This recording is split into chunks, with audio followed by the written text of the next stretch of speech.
Hello, and welcome to Creepy Raindrops. Before you drift off to sleep, let me tell you a story that will help you relax and fall into a deep, peaceful slumber. Sit or lie down comfortably, and let the world around you slowly fade away. Tonight, I will take you on a journey through the woods, where the air is cool and the shadows of the trees stretch long.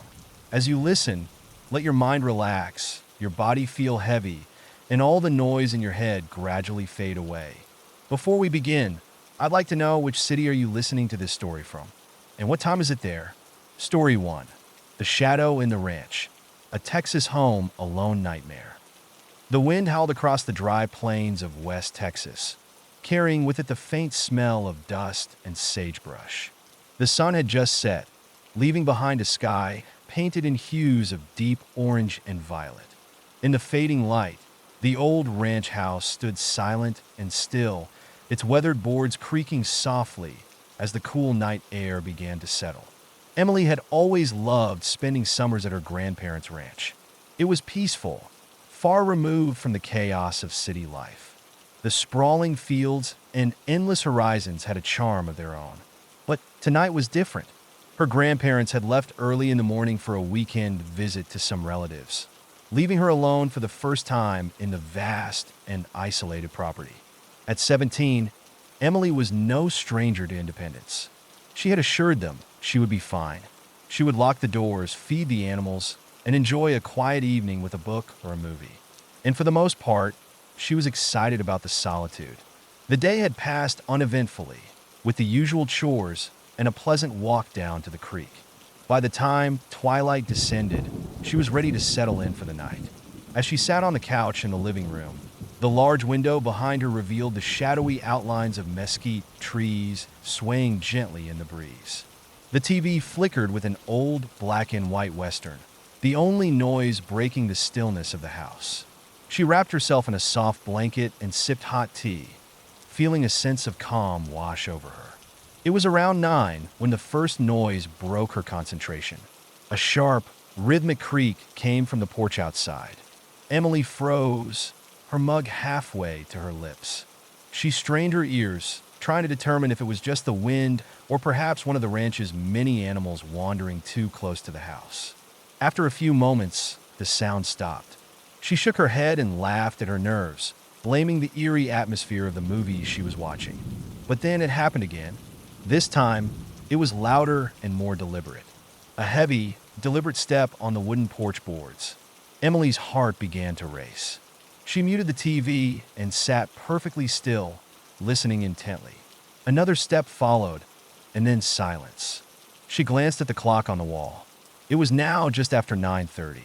Her mind raced with explanations. It could be a stray dog or maybe a coyote, though they rarely ventured so close to the house. She debated whether to check, but the thought of opening the door sent a chill down her spine. Instead, she decided to wait, hoping the noise would stop. For a while it did. The house was quiet, save for the occasional groan of the wooden beams settling and the soft hum of the refrigerator in the kitchen. Emily tried to focus on the TV again, but her attention kept drifting to the window. The shadows outside seemed darker, more menacing. Every creak of the house made her jump. Then the knocking started. A slow, deliberate knock on the front door. 3 sharp raps that echoed through the stillness. Emily's breath caught in her throat. She stared at the door, her mind screaming at her to move, to do something, but her body refused to obey. "Oh, who is it?" She finally managed to call out, her voice trembling. There was no response. The silence on the other side of the door was deafening. Her phone was on the coffee table, just out of reach. She forced herself to move, grabbing it with shaking hands. She quickly dialed her grandfather's number, but the call went straight to voicemail. Panic set in as she realized how alone she truly was. Another knock came, louder this time. Emily clutched her phone, her fingers hovering over the keypad as she debated calling the police.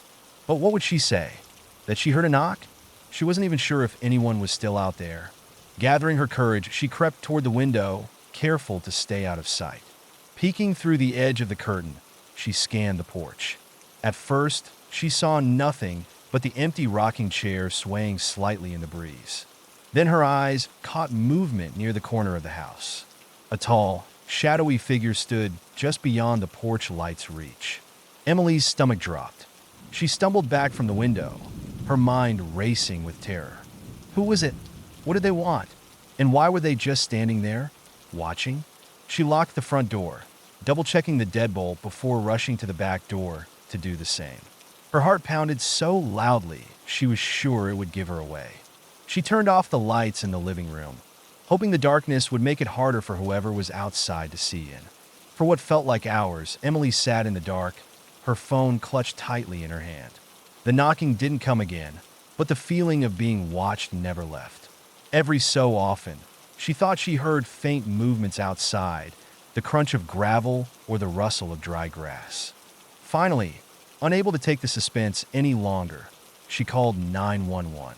Her voice shook as she explained the situation to the operator, who assured her that a deputy would be dispatched immediately. While waiting, Emily stayed hidden in the corner of the living room, her eyes fixed on the window.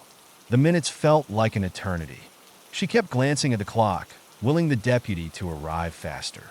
When the sound of tires crunching on gravel finally reached her ears, she felt a surge of relief. Red and blue lights flashed through the window, and she heard the reassuring voice of a deputy calling out. Emily unlocked the door and let him in, her body trembling with fear and relief. The deputy, a tall man with a calm demeanor, listened carefully as she recounted what had happened. He searched the property thoroughly, but found no sign of anyone. The porch showed faint footprints in the dust, but they led away from the house, disappearing into the darkness. "You did the right thing by calling," the deputy said as he walked her back inside. "Sometimes it's just animals or a prank, but you can never be too careful." Emily nodded, though the unease in her chest remained. She thanked him as he left, promising to check back in the morning. That night, sleep eluded her. She stayed on the couch, every creak and gust of wind keeping her on edge. The shadowy figure haunted her thoughts, its presence lingering like a dark stain on the otherwise peaceful ranch. In the days that followed, Emily couldn't shake the feeling of being watched. She never saw the figure again, but the memory of that night stayed with her, a chilling reminder of how vulnerable she had been. The ranch was never the same for her after that. The wide open spaces and quiet nights, once a source of comfort, now felt like a looming emptiness, hiding secrets she would never understand. And sometimes, late at night, when the wind blew just right, she thought she could still hear the faint echo of footsteps on the porch. Story 2. Whispers in the Wind. The chilling night in a Lone Star home.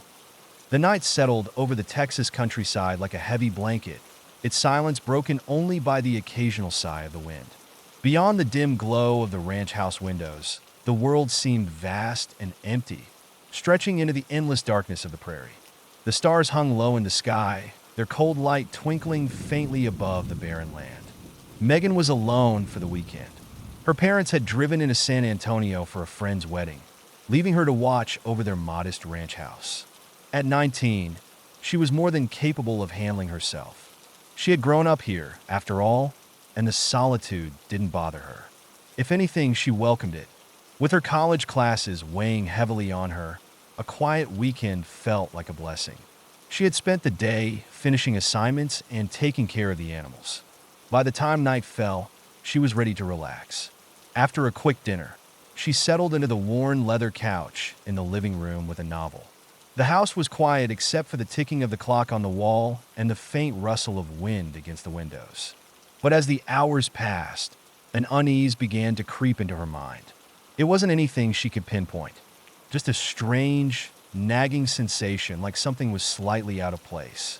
She shook it off, telling herself it was just the result of too much caffeine and too little sleep. Around 10 o'clock, the wind picked up, rattling the windows and making the old wooden house groan. Megan glanced up from her book, her eyes scanning the room. The shadows cast by the dim lamp seemed to shift and stretch across the walls. She took a deep breath and reminded herself that it was just the wind. She returned to her book, trying to lose herself in the story, but a sudden sound made her freeze. It was faint, almost imperceptible, but unmistakable. A whisper, soft and low, like someone speaking just out of earshot. She lifted her head, her heart thudding in her chest. The room was empty. The sound didn't come again. "It's just the wind," she muttered to herself, forcing a nervous laugh. "Probably the house settling." But the whispering continued. It was faint, drifting through the house like a breeze, rising and falling as though carried by the wind. Megan put down her book and stood, her ears straining to locate the source. It seemed to come from everywhere and nowhere at once. She walked slowly to the window and peered out into the night.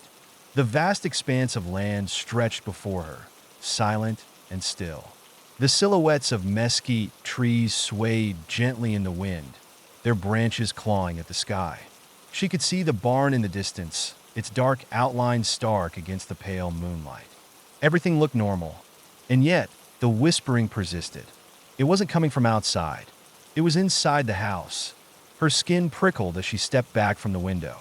She checked the front door, making sure it was locked. Then she moved to the back door, testing the lock there as well. Both were secure.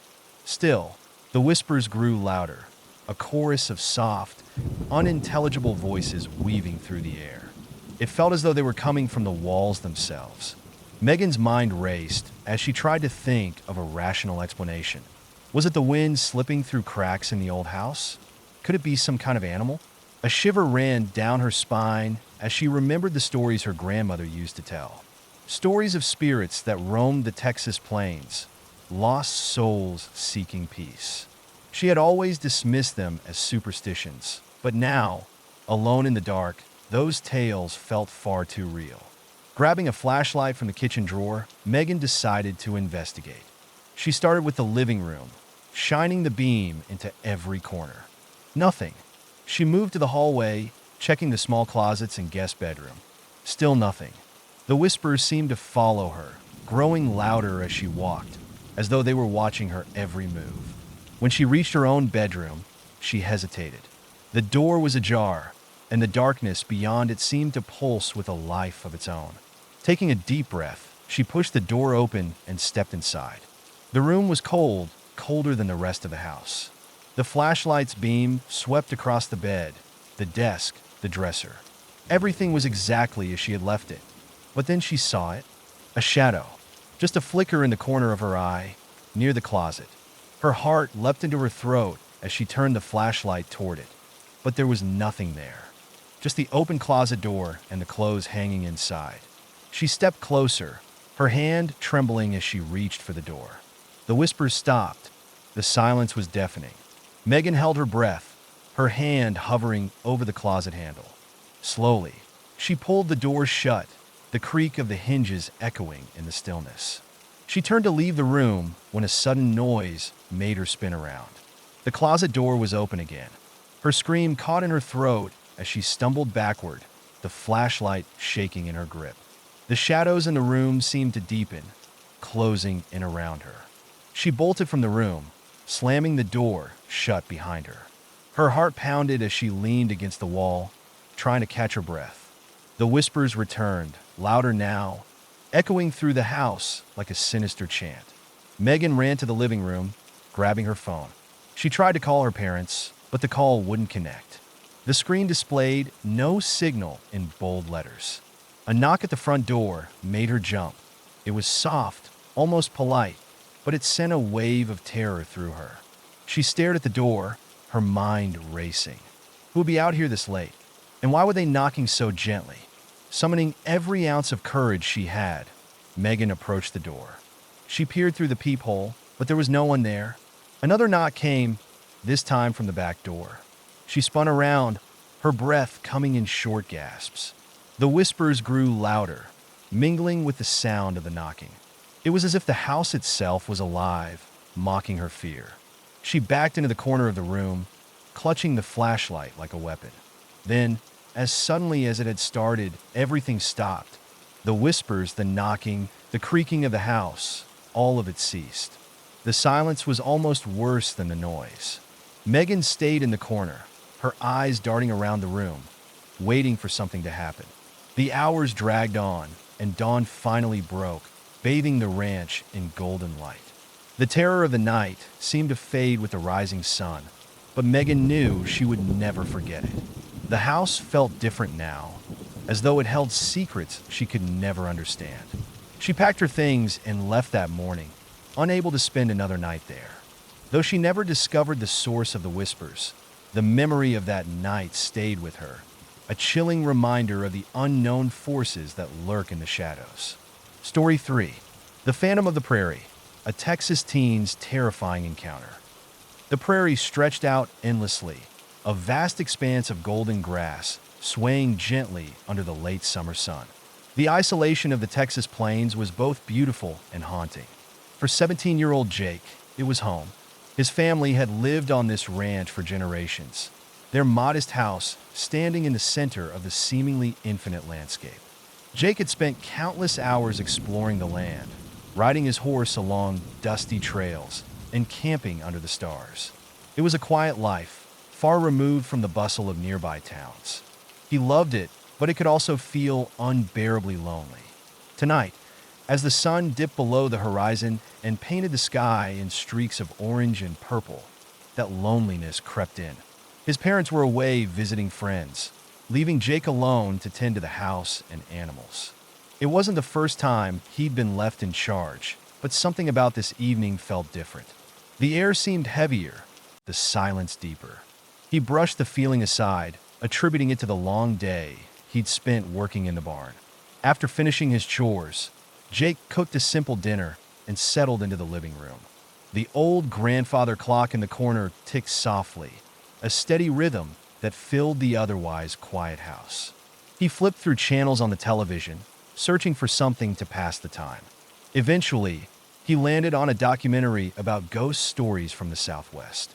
The narrator's voice was calm, yet eerie, recounting tales of restless spirits wandering the deserts and plains. Jake chuckled to himself. He didn't believe in ghosts. The stories were just that, stories passed down to entertain and scare the gullible. As the night wore on, the wind began to pick up, howling softly as it swept across the open land.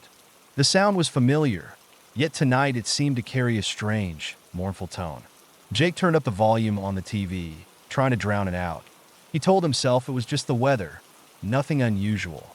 But then he heard something else. A low, distant sound that rose and fell with the wind. It was faint at first, almost imperceptible, but it grew louder with each gust. It wasn't the wind. It sounded like a voice, a wailing cry that sent chills down his spine. Jake sat up, his heart pounding. He muted the TV and listened intently. The sound came again, drifting through the walls like an echo from the past. He couldn't make out the words, but the tone was unmistakable. It was filled with sorrow, a deep, aching sadness that seemed to seep into his very bones. He stood and walked to the window, peering out into the darkness. The moon cast a pale light over the prairie, illuminating the swaying grass and the silhouettes of the barn and outbuildings. Nothing moved. The land was empty, as it always was. Jake shook his head and laughed nervously. "Get a grip," he muttered to himself.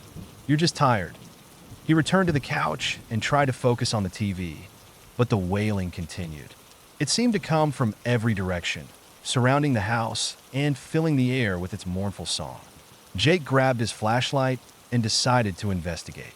He wasn't about to let his imagination get the better of him. The night was cool and crisp as he stepped outside.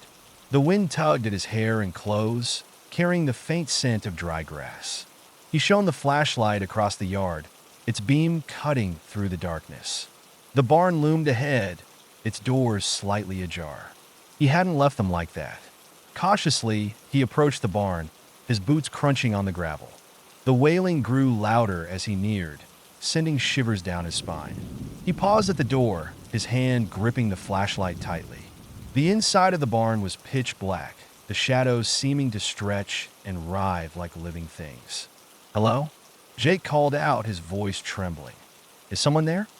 The only response was the creak of the barn door as it swayed in the wind. Gathering his courage, he stepped inside. The beam of the flashlight revealed rows of stalls, hay bales stacked neatly in the corner, and tools hanging on the walls. Everything looked normal, but the wailing was deafening now, echoing off the wooden walls. Jake turned in circles, trying to locate the source. His flashlight caught movement in the far corner of the barn. His breath hitched as he focused the beam. A figure stood there, shrouded in shadow. It was tall and thin, its features obscured by the darkness. Jake's heart raced as he took a step back, his legs trembling. The figure didn't move, but its presence was overwhelming, filling the space with an oppressive energy.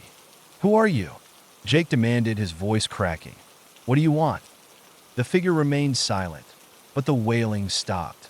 The sudden silence was deafening, pressing down on Jake like a physical weight. He felt paralyzed, unable to look away from the shadowy form. Then, without warning, the figure began to move. It glided toward him, its movements unnaturally smooth and fluid. Jake stumbled backward, dropping the flashlight. The beam flickered and went out, plunging the barn into darkness. He scrambled for the flashlight, his hands shaking uncontrollably. When he finally found it and turned it back on, the figure was gone. The barn was empty. Jake didn't wait to see if it would return. He bolted out of the barn, slamming the door shut behind him. His lungs burned as he ran back to the house, his mind racing with terror. He locked the door and leaned against it, trying to catch his breath. The wailing began again, louder and closer than before. It seemed to come from right outside the house. Jake grabbed his phone and dialed his dad, but the call wouldn't go through. The screen displayed no service. Panic set in as he realized he was completely alone. He turned off all the lights and sat in the corner of the living room, clutching the flashlight like a lifeline. The wailing continued for hours, rising and falling like a macabre symphony. Jake didn't sleep that night, too afraid to close his eyes. When the first light of dawn broke over the horizon, the wailing stopped. The wind died down, and the world was silent once more. Jake cautiously stepped outside, scanning the prairie for any sign of the figure. There was nothing, but as he walked to the barn to check on the animals, he noticed something that made his blood run cold. In the dirt near the barn door were footprints. They were large and deep, as though made by someone or something far heavier than any human. Jake never told his parents about that night. He didn't want them to think he was crazy, but he never stayed home alone again. The memory of the figure in the barn and the mournful wailing haunted him, a constant reminder of the things that linger in the shadows of the prairie. Story 4. The Night the Walls Spoke, a haunting in Texas. The old farmhouse stood in the middle of a sprawling Texas plain, its weathered boards and peeling paint blending into the surrounding prairie. It had been in the Dawson family for generations, a relic of a simpler time. 16-year-old Clara had grown up in this house, and while she loved its charm and history, she couldn't deny the way it seemed to hold on to the past, sometimes too tightly. Clara's parents were away for the weekend, visiting her aunt in Dallas.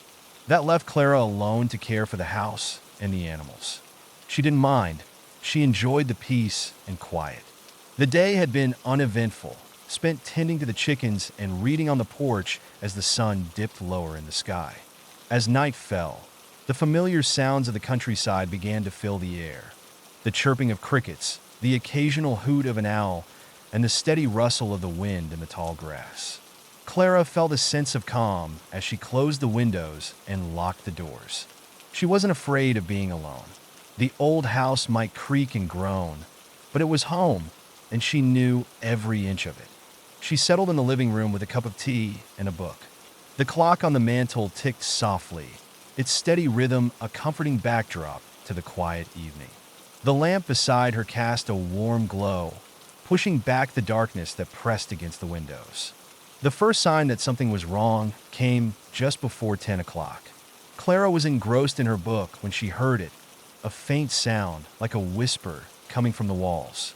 She froze, her heart skipping a beat. She held her breath, listening intently.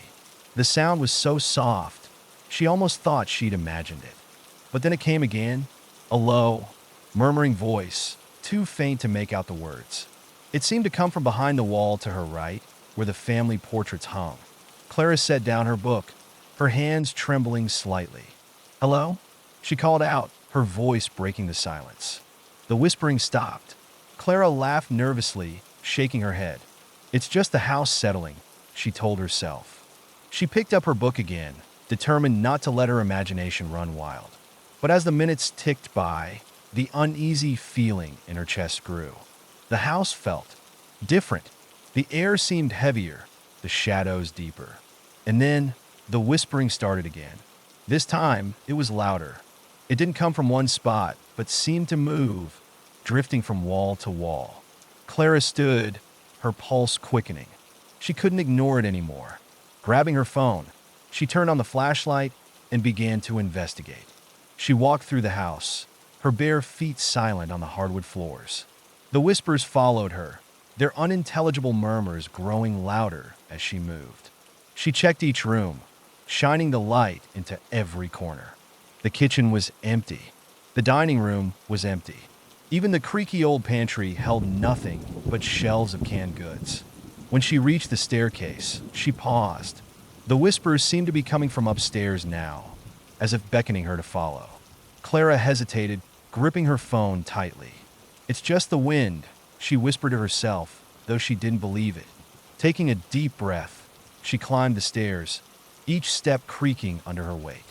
The upstairs hallway was dark, the only light coming from her phone. The whispers were louder here, filling the air like a soft chant. Clara's heart pounded as she approached the first door on the left, her parents' bedroom. The door was slightly ajar, and the sound seemed to be coming from inside. Pushing the door open, she shone the light into the room. It looked exactly as it always did. The neatly made bed, the dresser lined with trinkets, the rocking chair by the window. But the whispers were louder here, almost as if they were coming from the walls themselves. Clara stepped inside, her skin prickling with unease. "Is someone here?" she asked, her voice trembling. The whispers stopped abruptly, leaving a heavy silence in their wake. And then a single word broke the stillness. "Leave." It was faint, barely more than a breath, but it was clear. Clara's blood ran cold. She stumbled backward, her phone slipping from her grasp and hitting the floor with a loud clatter. The flashlight flickered, casting erratic shadows across the room. She didn't wait to see what would happen next. Grabbing her phone, she bolted from the room and ran down the stairs. Her chest heaved as she reached the front door and fumbled with the lock. She didn't care about the animals or the house. She just needed to get out. But as she turned the doorknob, she froze. The whispers were back, louder than ever, filling the entire house. They surrounded her, pressing in from all sides. Clara covered her ears, trying to block them out, but it was no use. The voices were inside her head now, echoing over and over. "Leave! Leave! Leave!" She screamed, the sound tearing from her throat as she yanked the door open and ran into the night. The cool air hit her like a wave, but she didn't stop. She ran across the yard, past the chicken coop, and into the field beyond. Only when she was far from the house did she finally collapse, her knees hitting the ground as she gasped for breath. The whispers were gone. The night was silent, save for the chirping of crickets and the rustling of the wind. Clara stared back at the house, its dark silhouette looming against the starry sky. It looked peaceful, almost serene, as if nothing had happened. She didn't go back inside that night. Instead, she stayed in the barn, huddled under a blanket with the horses for company. When her parents returned the next morning, she told them what had happened. They listened with wide eyes, but they didn't dismiss her story. Her mother nodded slowly, a troubled look on her face.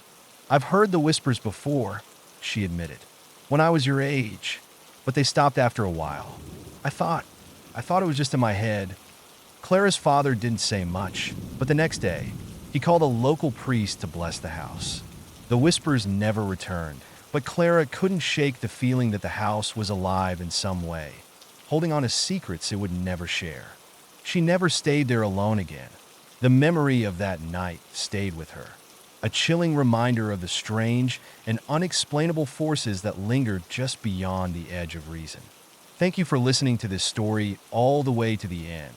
Have a good night's sleep, and may you dream sweetly. Don't forget to subscribe so you won't miss the next chilling story. Good night.